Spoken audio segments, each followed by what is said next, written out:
사도신경으로 우리의 신앙을 고백하며 새벽 예배 하나님께 올려드리겠습니다. 전능하사 천지를 만드신 하나님 아버지를 내가 믿사오며 그 외아들 우리 주 예수 그리스도를 믿사오니 이는 성령으로 잉태하사 동정녀 마리아에게 나시고 본디오 빌라도에게 고난을 받으사 십자가에 못 박혀 죽으시고 장사한 지 사흘 만에 죽은 자 가운데서 다시 살아나시며 하늘에 오르사 전능하신 하나님 우편에 앉아 계시다가 저리로서 산자와 죽은 자를 심판하러 오시리라.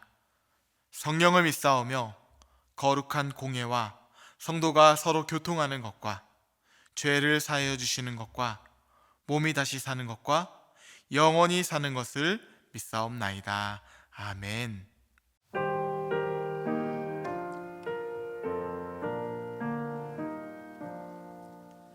너 근심 걱정 말아라. 주 너를 지키리.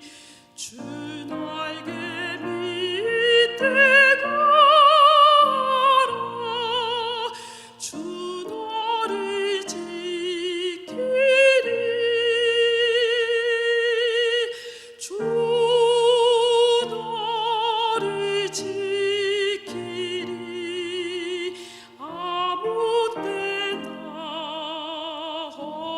어디서나 주 너를 지키리. 늘 지켜주시리.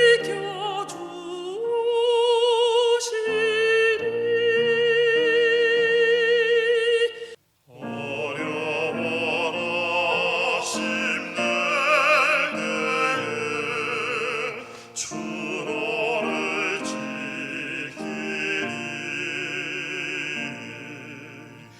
위험한 일을 당할 때 주 너를 지키리.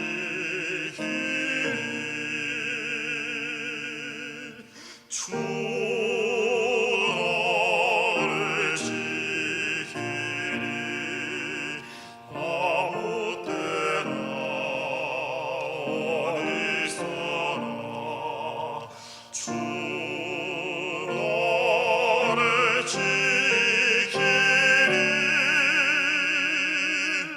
늘 지켜주시니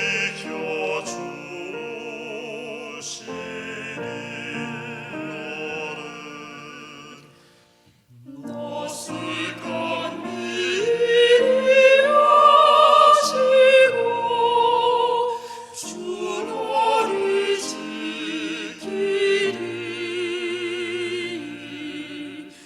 구하는 것을 주시며 주 너를 지키리.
오늘 우리에게 주시는 하나님의 말씀은 베드로전서 5장 8절부터 10절까지의 말씀입니다. 근신하라, 깨어라. 너희 대적 마귀가 우는 사자같이 두루 다니며 삼킬 자를 찾나니 너희는 믿음을 굳건하게 하여 그를 대적하라. 이는 세상에 있는 너희 형제들도 동일한 고난을 당하는 줄을 알미라. 모든 은혜의 하나님 곧 그리스도 안에서 너희를 부르사 자기의 영원한 영광에 들어가게 하시니가 잠깐 고난을 당한 너희를 친히 온전하게 하시며 굳건하게 하시며 강하게 하시며 터를 견고하게 하시리라. 아멘. 함께 기도하겠습니다. 사랑해 주님 감사합니다. 오늘도 우리에게 생명을 허락하여 주시고 일상의 은혜로 풍요롭게 하여 주시니 감사합니다. 하나님, 은혜 없이는 살아갈 수가 없기에 오늘도 하나님 말씀 앞에서 시작을 합니다. 나의 삶을 드리니 받아주시고 우리의 마음 가운데 하나님의 말씀을 가득 채워 주시옵소서. 하나님의 말씀은 우리가 오늘을 살아갈 일용할 양식이 되고 능력이 되심을 믿습니다. 지혜로 가득한 생명이 됨을 믿습니다.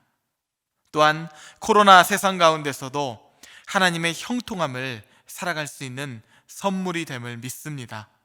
하오니 주의 말씀으로 오늘도 우리를 빚어 주시옵소서. 우리의 소망이 되시고 승리가 되시는 예수 그리스도의 이름으로 기도하옵나이다. 아멘. 할렐루야. 네, 오늘은 성도여 깨어있으라 라는 제목으로 하나님 말씀 나누도록 하겠습니다. 저는 자연을 담은 다큐멘터리를 참 좋아하는데요, 특별히 그 중에서 동물에 관한 다큐를 좋아합니다. 동물의 왕국, 여러분 잘 아시죠? 저는 어렸을 때 이 동물의 왕국을 보면서 자연을 보다 더 입체적으로 이해하고 그렇게 배울 수가 있었던 것 같아요.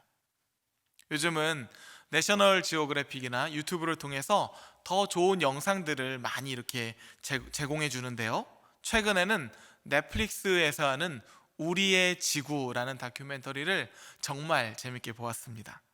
여러분과 자녀들에게도 추천을 드리니 기회가 되시면 한번 보시기를 바랍니다.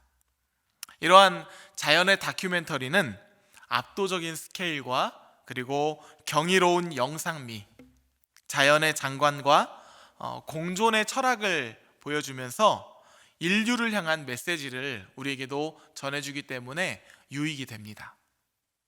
제가 자연을 좋아하는 데에는 몇 가지 이유가 있지만 그 중에서 가장 큰 이유는 이 거대한 자연이 하나님의 작품임을 믿기 때문입니다.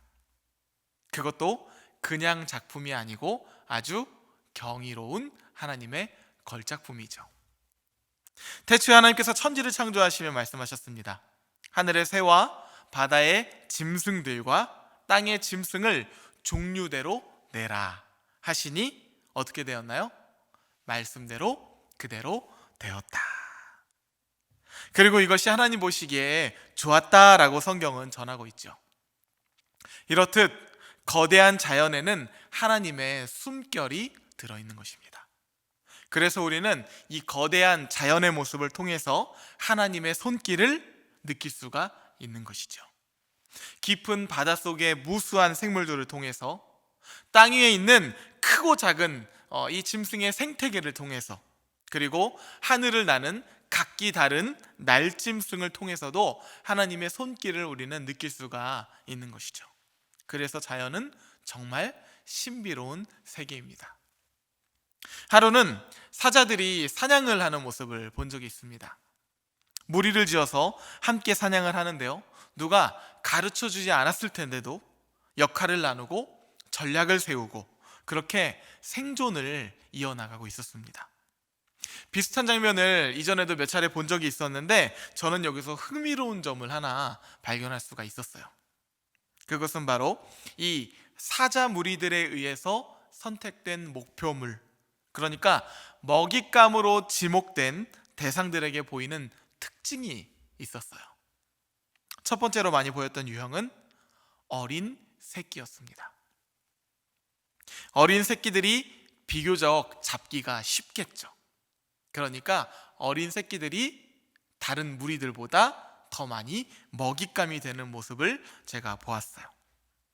두 번째 유형은 부상을 당해서 비교적 잘 달리지 못하는 이런 녀석들이 쉽게 먹잇감으로 타깃이 되었습니다.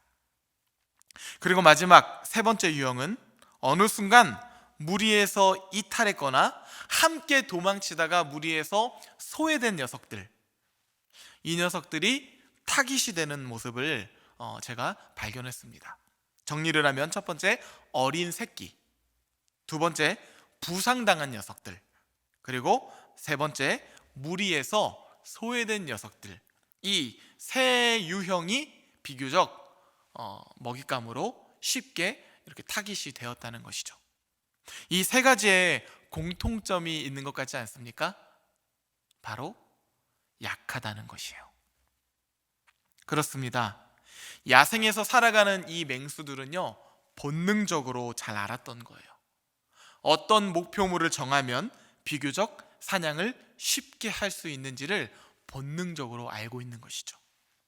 그리고 이렇게 약육강식으로 돌아가는 자연에서의 약함이란 한순간에 빼앗길 수 있는 목숨과도 아주 깊게 맞닿아 있는 것이죠.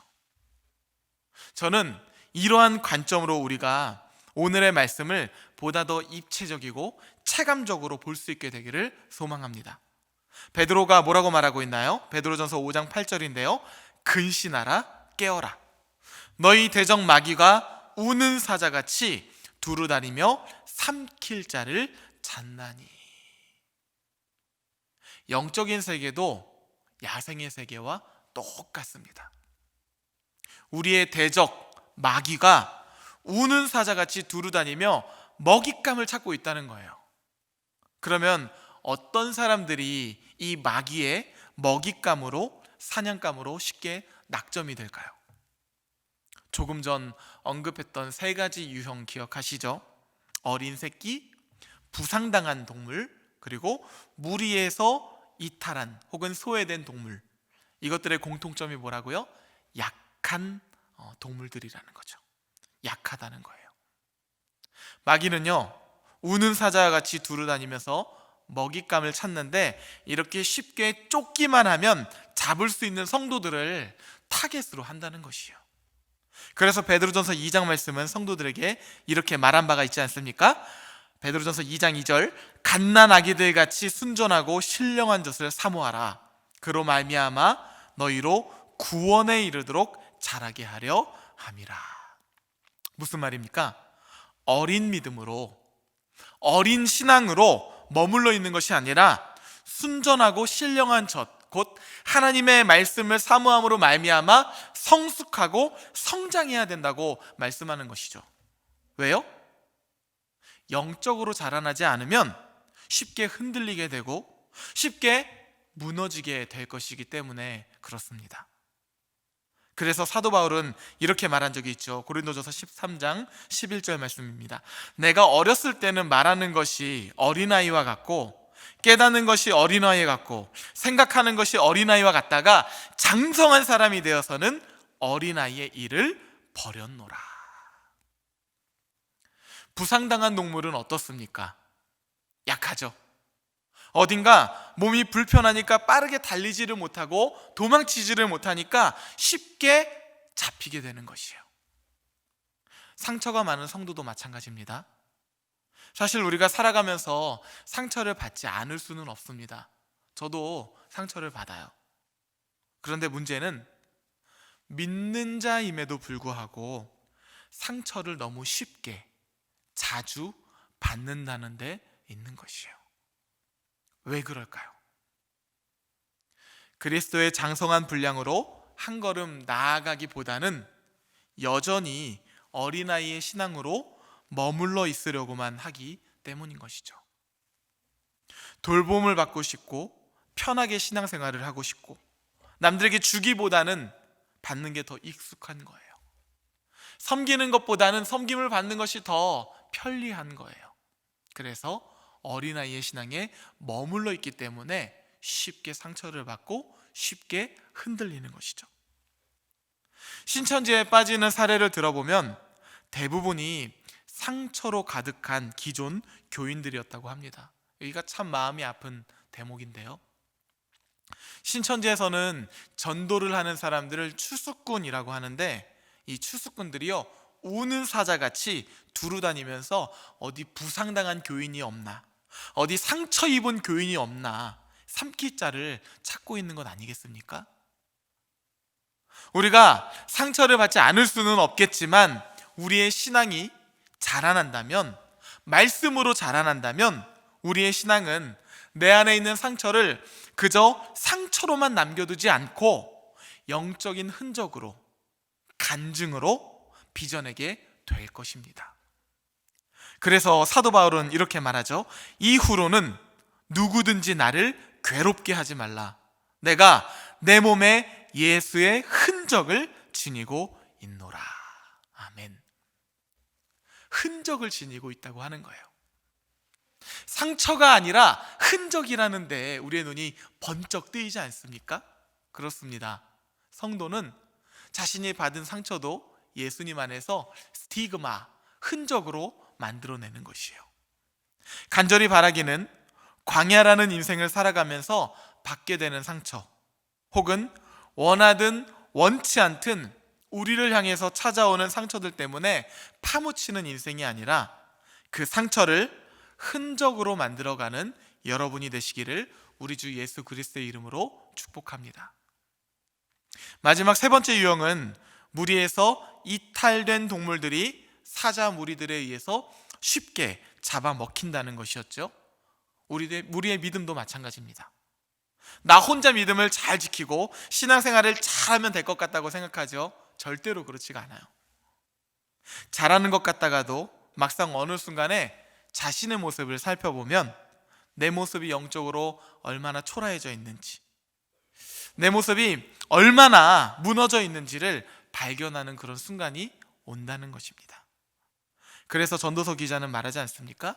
한 사람이면 패하겠거니와 두 사람이면 맞설 수 있나니 세 겹줄은 쉽게 끊어지지 아니하리라. 예수님께서도 우리를 위해서 교회를 세우셨습니다. 그리고는 말씀하셨어요. 내가 이 반석 위에 내 교회를 세우리니 음부의 권세가 이기지 못하리라. 교회라는 단어에는 몇 가지 의미가 있는데요. 이 성전, 교회 건물, 이 성전을 교회라고 하고요, 성도 한 사람 한 사람을 교회라고 합니다. 그리고 아주 중요한 의미가 하나 더 있는데 바로 에클레시아, 에클레시아라는 단어예요. 이 에클레시아는 예수 그리스도를 구주로 고백하는 성도들의 모임을 뜻하는데요, 이는 거룩한 신앙 공동체로서의 교회를 의미합니다. 기억하세요. 혼자가 아니라 예수 그리스도를 구주로 고백하는 거룩한 신앙 공동체로서의 교회를 말하는 것이에요. 그런 의미에서 나 혼자 신앙 공동체를 벗어나서 신앙생활을 하겠다? 그것은 바로 우는 사자와 같이 두루다니며 삼킬 자를 찾는 마귀에게 있어서 딱 좋은 먹잇감이 된다는 것이에요. 그래서 지금 우리가 코로나 상황 속에서도 비록 이전처럼 잘 모이지는 못하지만 여전히 카카오톡이나 유튜브를 통해서 공동체성을 창조적으로 이루려고 부단히 애쓰는 것 아니겠습니까? 간절히 부탁드리기는, 나 혼자서 신앙생활을 승리를 이루겠다? 나 혼자서 신앙생활 한번 잘해보겠다? 그런 마음으로 살아갈 것이 아니라 하나님께서 보내주신 성도들, 그리고 수번들, 교회 동역자들과 함께 서로 돕고 서로 나누고 서로 섬기며 함께 웃고 함께 우는 그런 에클레시아를 이뤄나가는 주의 성도들이 되기를 소망합니다. 이것이 바로 오늘 본문이 우리에게 전해주고자 하는 깨어있음에 대한 말씀이에요. 깨어있는다는 것이 무엇이에요? 함께 한다는 것이에요. 다시 한번 보실까요? 베드로전서 5장 8절 말씀, 근신하라, 깨어라. 너희 대적마귀가 우는 사자같이 두루다니며 삼킬 자를 찾나니. 이제 이 말씀이 보다 더 깊이 보이십니까? 너희 대적마귀가 우는 사자같이 두루다니며 삼킬 자를 찾나니. 베드로는 성도들이 경험하는 여러 가지 어려움 뒤에는 마귀라는 영적인 세력이 있음을 인식해야 된다고 가르치고 있습니다. 지금 우리는 초대교회 성도들처럼 물리적 박해를 당하지는 않습니다. 하지만 지금도 마귀의 공격은 아주 다양한 방식으로 여전히 우리 삶 가운데 이어지고 있는 것이죠. 삶의 영역에서 우리는 끝없이 마귀의 위협과 유혹을 경험하게 되는 것입니다. 그렇기 때문에 베드로가 강조하는 것은 근신하라, 깨어있으라 하는 것이죠. 세상을 살아가면서 탐욕과 쾌락에 취해서 살아갈 것이 아니라, 혹은 염려의 마음을 빼앗겨서 살아갈 것이 아니라, 하나님의 나를 바라보며 영적으로 깨어있는 주의 성도들이 되시기를 축복합니다. 오늘의 본문 9절 10절의 말씀으로 오늘의 말씀을 마치도록 하겠습니다. 너희는 믿음을 굳게 하여 그를 대적하라. 이는 세상에 있는 너희 형제들도 동일한 고난을 당하는 줄을 알미라. 모든 은혜의 하나님 곧 그리스도 안에서 너희를 부르사 자기의 영원한 영광에 들어가게 하시니가 잠깐 고난을 당한 너희를 친히 온전하게 하시며 굳건하게 하시며 강하게 하시며 털을 견고하게 하시리라. 아멘. 그렇습니다. 우리가 근신하고 깨어 있어야 할 그 이유가 무엇입니까? 주님께서 우리를 굳건하게 하실 것이기 때문이에요. 환난 가운데서도 또 아픔의 여정 가운데서도 주의 나를 바라보며 믿음을 굳게 하여 깨어있는 산소망의 성도들이 되시기를 우리 주 예수 그리스도의 이름으로 간절히 축복합니다. 주기도문 하시겠습니다. 하늘에 계신 우리 아버지여, 이름이 거룩히 여김을 받으시오며 나라가 임하시오며 뜻이 하늘에서 이루어진 것 같이 땅에서도 이루어지이다. 오늘 우리에게 일용할 양식을 주시옵고 우리가 우리에게 죄 지은 자를 사하여 준 것 같이 우리 죄를 사하여 주시옵고 우리를 시험에 들게 하지 마시옵고 다만 악에서 구하시옵소서. 나라와 권세와 영광이 아버지께 영원히 있사옵나이다. 아멘.